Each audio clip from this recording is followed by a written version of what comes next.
Dando continuidade ao painel, análise de riscos e fraudes e corrupção, convidamos o senhor Orlando Oliveira dos Santos, do Ministério do Planejamento, Desenvolvimento e Gestão, que abordará o tema mineração de dados para auditoria preventiva em lançamentos manuais da folha de pagamento. Boa tarde, pessoal. Prazer estar aqui com vocês. Me sinto muito honrado de poder participar de um evento tão importante como esse.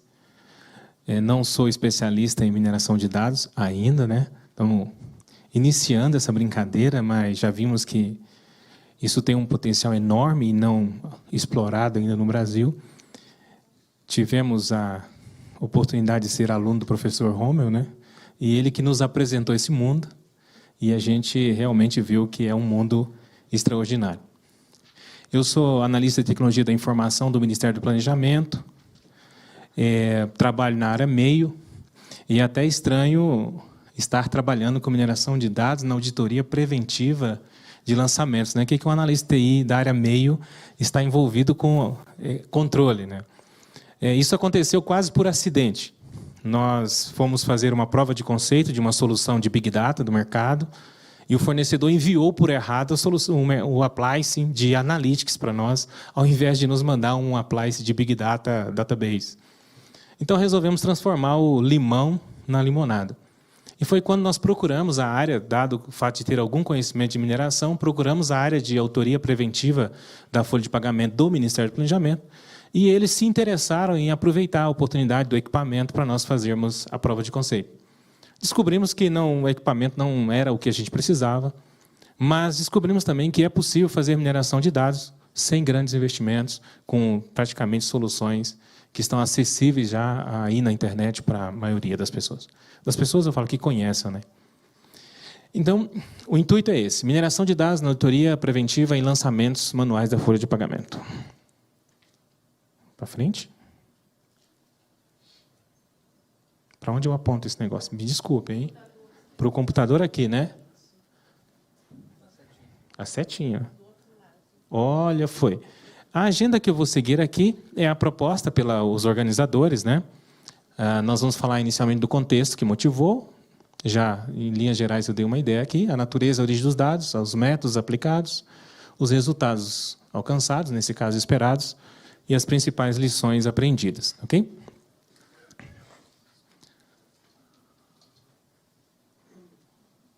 Acho que tem que apertar mais forte, né?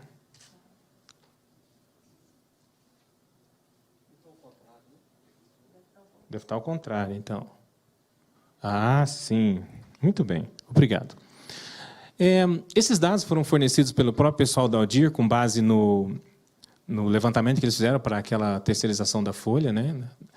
Em 2015, a folha dos 79 bilhões da folha de pagamento, 1,5 bilhão, ele é lançado manualmente, ou seja, não existe uma regra automática dentro do CIAP para a geração desse lançamento, ele é lançado manualmente pela pessoa de RH de cada órgão.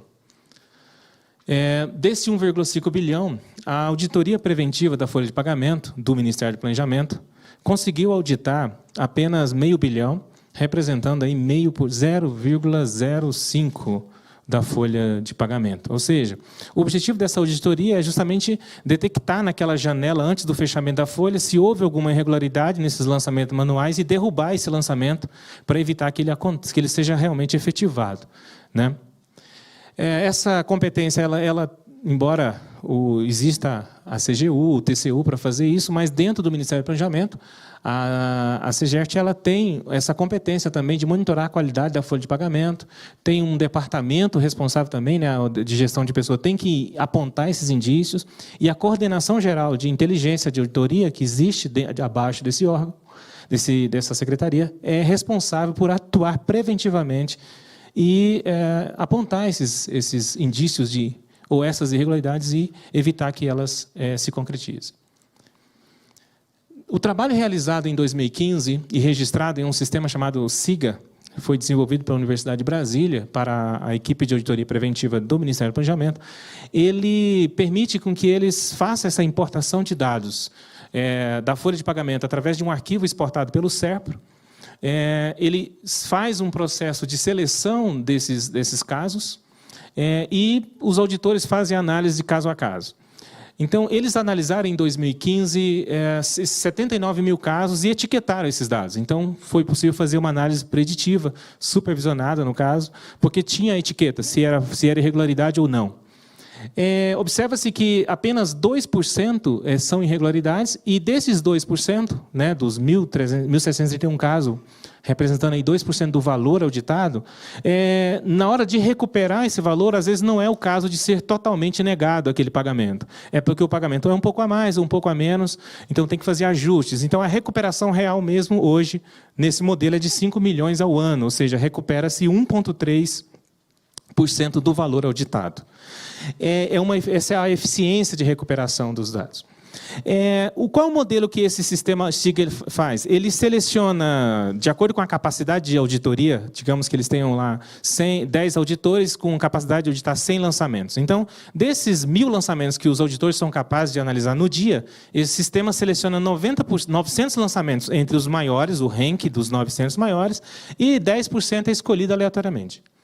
A ideia é usar o modelo preditivo para poder melhorar esse processo de seleção, porque nem sempre o erro vai estar nos 90% maiores. Esses erros podem estar ocorrendo justamente nos lançamentos menores.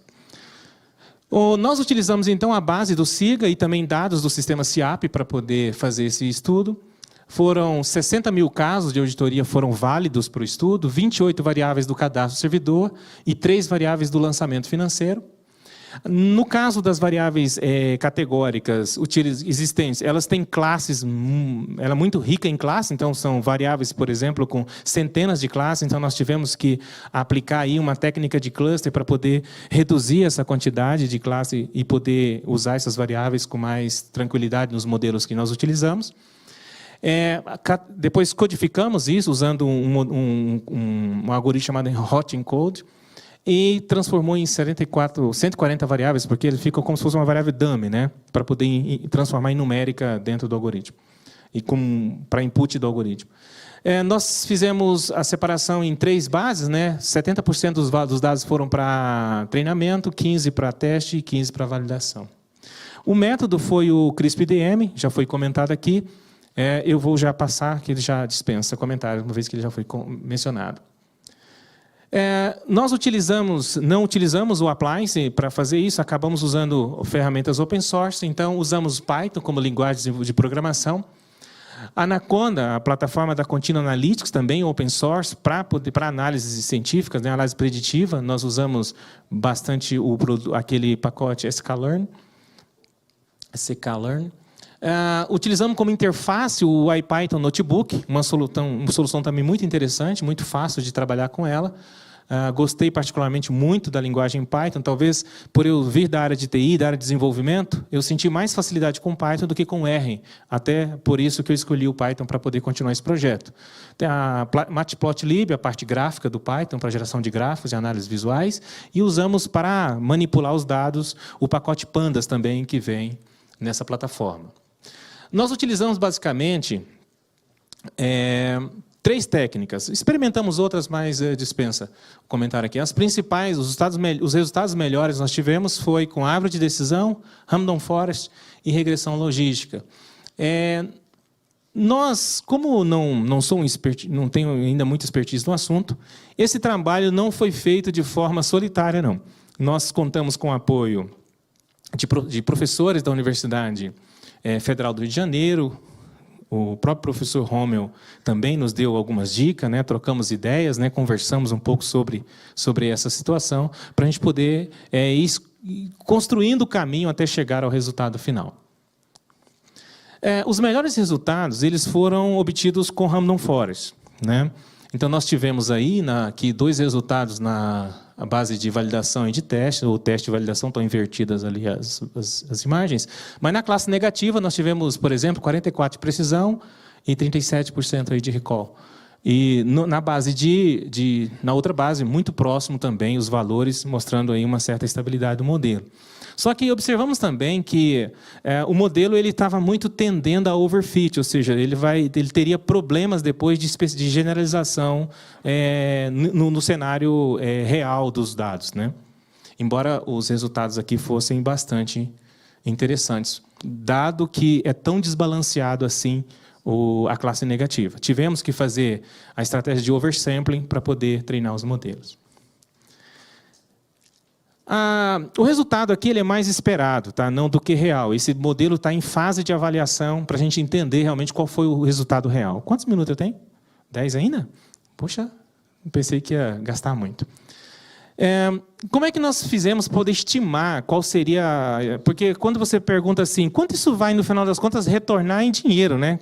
Porque ele pode ser muito bonitinho, maravilhoso, mas se não retornar dinheiro, fica difícil. Então, a gente pergunta assim, se isso der certo, quanto é que isso vai retornar? E foi difícil nós chegarmos nesse valor, porque nós não tínhamos um parâmetro real de qual era a quantidade real de irregularidades na folha. Qual é o número estatístico que explica quantos por cento dos casos são irregularidades, porque ela nunca é analisada de forma representativa. Então, por exemplo, a base que nós tínhamos de conhecimento, ela não era uma base onde a seleção das amostras era feita de forma estratificada, por exemplo, que desse uma representatividade da realidade da base. Como os auditores, eles escolhiam 90% do trabalho sempre em cima dos maiores, então essa base ela é muito enviesada, né? Então nós tentamos entender desses 10% que são aleatórios, né? Nós procuramos entender dentro desses 10% aleatórios mais ou menos qual seria o comportamento e chegamos a um número de 4,5% de registros com indício de irregularidade como um parâmetro para nós termos como partida para avaliar qual seria o resultado financeiro desse modelo. Esse número o próprio pessoal da auditoria da Folha acha que ele pode ser realista. Eu não me arriscaria a dizer que ele é realista, mas ele deve ser muito próximo disso. Então, partindo do ponto que exista 4,5% de irregularidades e que 35% de cobertura com 35% de cobertura e 40% de precisão, né, a gente imaginou, avaliando o volume de casos que daria para, se ele fosse analisar os mesmos dados de 2015 através do modelo, o sistema iria apontar para ele 21.200 casos para ele avaliar. Mas como a composição dele, né, a precisão é apenas de 40%, 60% do que ele apontasse seriam falsos positivos, né? Então, nós chegamos a uma quantidade de casos que ele deveria analisar mais ou menos 53 mil casos, para nesses 53 mil casos, né, encontrar 21 mil casos, né? Comparando com o montante, seria um montante em torno de 24 milhões que seriam detectados dos 60 milhões avaliados. Como hoje ele tem uma recuperação de 55%, ou seja, de cada R$10 analisados, né, ou que foram identificados como irregularidade, ele recupera 5. Então, nós partimos desse valor de 24 milhões, que seria possivelmente irregularidades detectadas pelo modelo. Considerando 55%, ele passaria a recuperar 13 milhões por ano e não mais 5 milhões, dando aí uma diferença de 7 milhões por ano a mais na capacidade ou na eficiência da auditoria da preventiva da folha de pagamento no que concerne aos lançamentos manuais, ou seja, dobrando ali a capacidade da equipe de auditoria. Okay? Esses dados estão em fase de avaliação. A equipe hoje ela já usa o modelo, nós colocamos para uso pela própria equipe. Então, hoje, antes do técnico de auditoria ele puxar esse dado que vem do SERPRO para o sistema SIGA, ele executa uma rotina no IPython Notebook que vai no SERPRO, busca esse dado, faz análise preditiva e entrega já uma outra amostra para ele, indicando já quais casos ele acredita ser problema, né, dentro da quantidade de casos que ele precisa. Então, ele usa essa informação para acompanhar. Então, eles continuam utilizando o sistema SIGA e, nesse meio do caminho, passa pelo filtro desse algoritmo.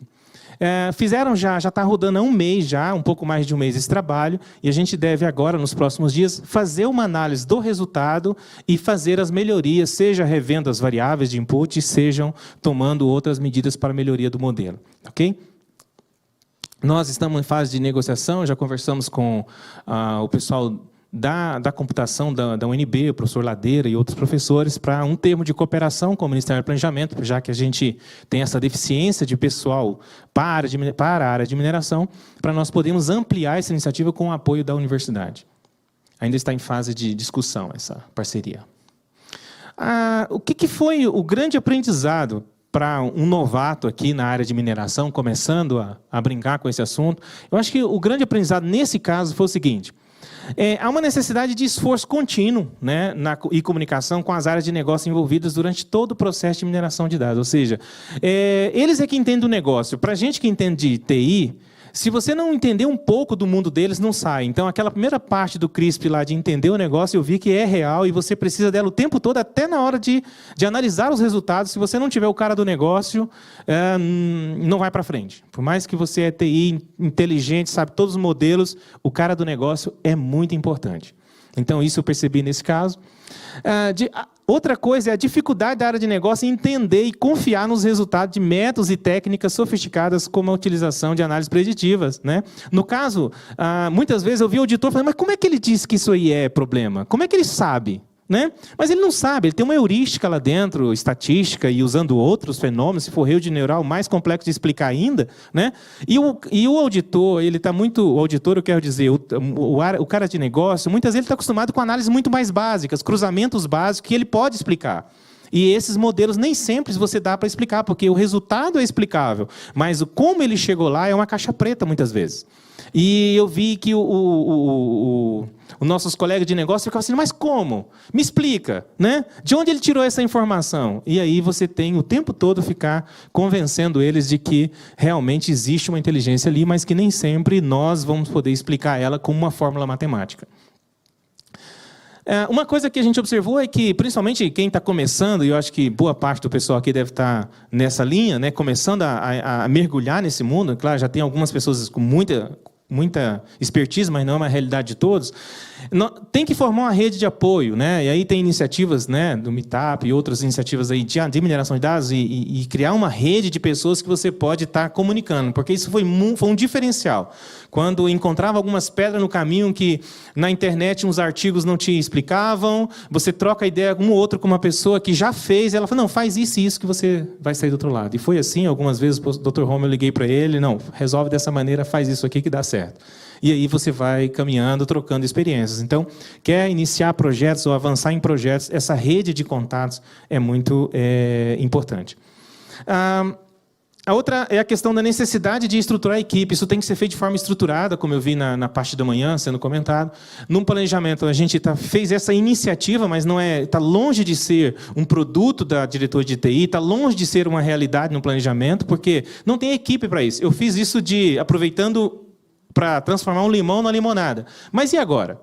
E as novas iniciativas? Então, isso que a gente está pensando no planejamento, como estruturar isso? Porque se não estruturar equipes, especialistas, com foco nisso, não tem condições de avançar e isso dá certo. Por exemplo, uma das dificuldades agora é a minha agenda para poder voltar a esse modelo, reavaliar ele, melhorá-lo, né? Então, isso é um desafio para os próximos dias e que se o planejamento, se nós no planejamento não nos aportar recurso e pessoal, não tem como iniciativas como essas durarem muito tempo. Elas acabam morrendo com o tempo. Acabou? O tempo? Ainda tem um minutinho?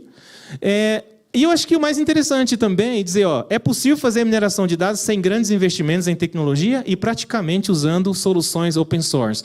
Todo esse trabalho aqui, eu desenvolvi ele usando a minha estação de trabalho. A primeira vez que ele foi rodar na área da auditoria, rodou na estação de trabalho de um dos auditores, dos chefes. E depois, para colocar em produção, nós colocamos apenas em um servidor básico lá e está rodando até hoje. E diariamente eles fazem a análise preditiva e leva 2 minutos para analisar todos os lançamentos do dia.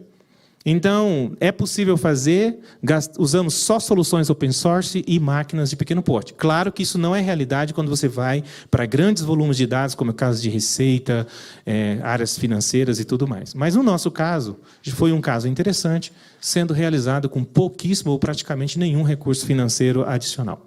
Ok? Agradeço aí a todos. Muito obrigado.